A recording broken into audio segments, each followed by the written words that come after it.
ఇదేం కాదు.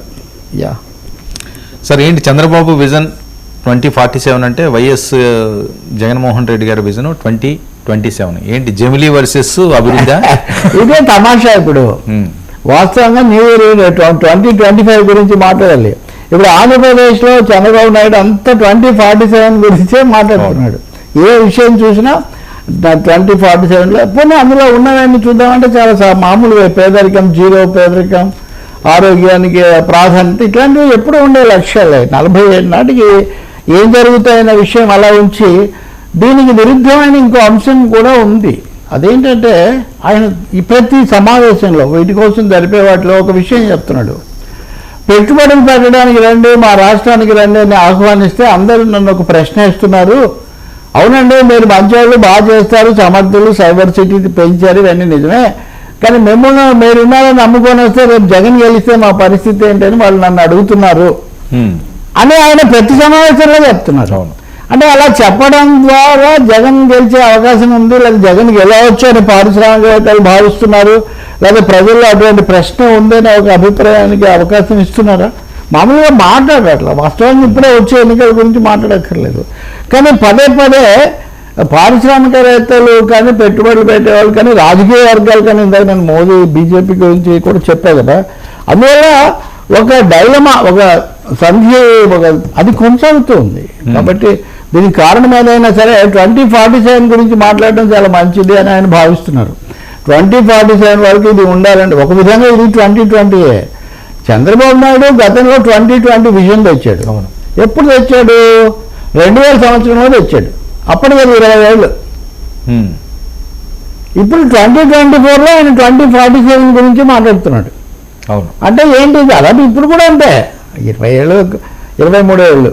కాబట్టి ఎప్పుడో 20 ఏళ్ల తర్వాత విషయం, 23 ఏళ్ల తర్వాత విషయం మాట్లాడటం అన్నది దూరదృష్టి కావచ్చు. కానీ అడిగే వాళ్ళు వచ్చేసరి జగన్ వస్తే ఏంటని అడుగుతున్నారు అని తను చెప్పేదానికి తనే ఒక చిన్న బ్రేక్, చిన్న సవాళ్ళు విసురుతున్నారు. మరి దీనికి సమాధానం ఏమొస్తుందో, రేపు స్థానిక సంస్థల ఎన్నికలప్పుడు ఏమన్నా వస్తుందా, అది ఎలా జరుగుతాయి అది మనకు తెలియదు. కానీ వాళ్ళేమో మాకు 40% వచ్చాయని.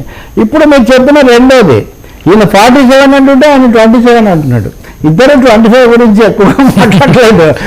25లో ఇప్పుడు ఎందుకు 27 అంటున్నాడంటే మేము జమిలీ ఎన్నికలు వస్తాయి, మధ్యంతర ఎన్నికలు వస్తాయి, అప్పుడు మనం గెలుస్తాం, ఆ ప్రజలు రెడీగా ఉన్నారు, అసలు ఓడించినందుకు విచారిస్తున్నారు. ఇలాగా ఆయన కూడా చెప్పేవాడు. ఆయన అయినా కానీ పాపం మళ్ళీ రావడానికి 24 వరకు పట్టింది. ఇప్పుడు ఈయనేమో 27. సో ఇక్కడ మనకు వాళ్ళ సోషల్ మీడియాలో కానీ మధ్య కొంతమంది మొన్న సంచలన సర్వేలు చేసిన కొంతమంది కూడా ఈ అవకాశాలను మనం కొట్టిపాడేయలేము, ఇలాంటివన్నీ కూడా మాట్లాడుతున్నారు. ఇప్పుడు పారిశ్రామికవేత్తల వల్ల అంటున్నారు కదా చూడండి అని కూడా. అంటే మేము 29 వరకు కూడా ఆగక్కర్లేదు, 27లోనే ఆయనేమో 2 ఏళ్ళు ముందుకు వస్తున్నాడు, ఈయనేమో 20 ఏళ్ళ తర్వాత అవతల మాట్లాడుతున్నాడు. తెలుగు ప్రజలకి మధ్యలో ఒక తికమక సృష్టించబడుతుంది. తక్షణ ఇప్పుడు మంత్రివర్గ సమావేశం జరుగుతుంది, మన డిస్కషన్ అయిపోయేటప్పుడు కూడా అది వస్తే రావచ్చేమో. ఇప్పుడు సూపర్ 6 గురించి కూడా చంద్రబాబు ఇందులో చెప్పారు. సూపర్ 6 అనేది 2047 సంబంధించింది కాదు కదా, ఇప్పటిది అన్నీ ఒకటే రోజులో కావు కదా, జాగ్రత్త పడాలి, చేసుకోవాలి అనే పద్ధతిలో. కాబట్టి ఆచితూచి అడుగేయాలి తప్ప ఒక హడావుడి ఉంది పార్టీలో. తనను బలపరిచే వాళ్ళల్లో దూకు వాళ్ళని సంతృప్తి పరచడానికి, కన్విన్స్ చేయడానికి చంద్రబాబు నాయుడు చాలా కసరత్తు చేస్తున్నారు. ఆ కసరత్తులో భాగంగానే ఆయన ఊళ్ళకు వెళ్ళడం కానీ, తిరగడం కానీ, ఆయన వయస్సును దృష్టిలో పెట్టుకొని చూస్తే నిజానికి నా వయస్సు నాకేం ఇబ్బంది కాదనేది చెప్పడంతో పాటు కష్టపడుతున్నాడు ఆయన. That is what visible. కానీ జమిలీ ఎన్నికలు ఇప్పుడు వస్తాయా లేదా, ఆ బిల్లు ఏమో స్టాండ్ కమిటీకి పంపించారు.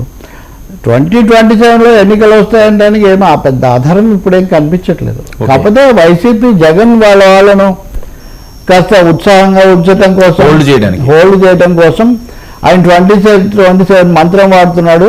ఈయనేమో వచ్చినటువంటి విజయోత్సాహాన్ని హోల్డ్ చేయడం కోసం ఈయన 2047 వాడుతున్నాడు. సో ఇప్పుడు ఏపీ అట్ 2047 వర్సెస్ 2027 ఇది కొత్త మంత్రం లాగా ఉంది ఆంధ్రప్రదేశ్లో.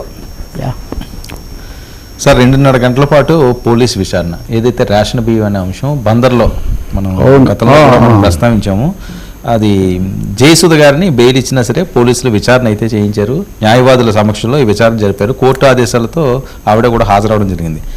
రేషన్ బియ్యం మిస్సింగ్ కేసులో ముందుగా నేను చెప్పినట్లుగా ముందస్తు బెయిల్ వచ్చింది. అయితే నాకేమీ సంబంధం లేదు, మేము ఎవరికో